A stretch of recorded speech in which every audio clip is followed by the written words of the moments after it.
Falando sobre eleições, tem uma reportagem hoje aqui, Josias, falando sobre os custos daquelas operações da Polícia Rodoviária Federal no dia das eleições. Você lembra que a gente estava ao vivo, inclusive, falando sobre isso?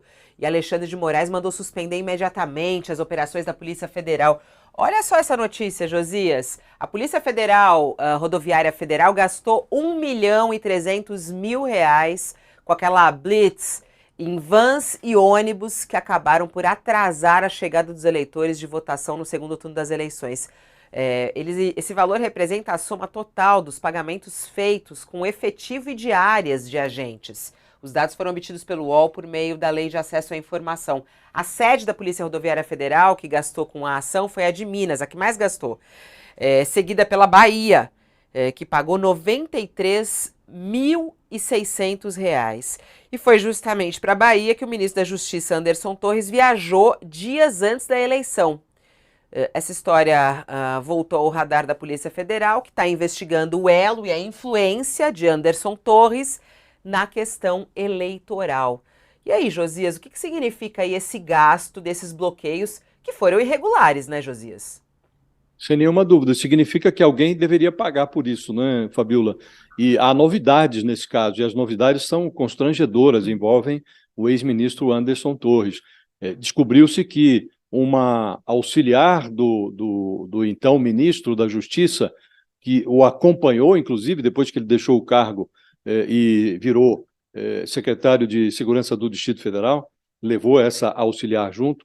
Essa auxiliar do ministro manuseou um documento de inteligência que fez um mapeamento do desempenho do Lula na região Nordeste no primeiro turno.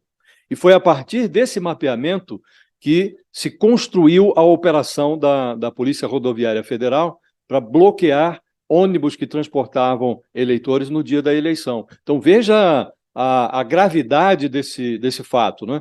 Houve um planejamento prévio, aquilo que foi apresentado como uma operação casual da Polícia Rodoviária Federal para verificar se os veículos estavam em dia, trafegando conforme determina a legislação de trânsito, se os pneus não estavam carecas, aquilo tudo era uma conversa fiada que escondia uma trama construída previamente, com base no mapa eleitoral da votação do Lula, e você estava tentando travar a chegada dos eleitores, que presumivelmente votariam mais no Lula do que em Bolsonaro, travar a chegada desses eleitores às urnas. Isso é de uma gravidade, Fabiola, inominável.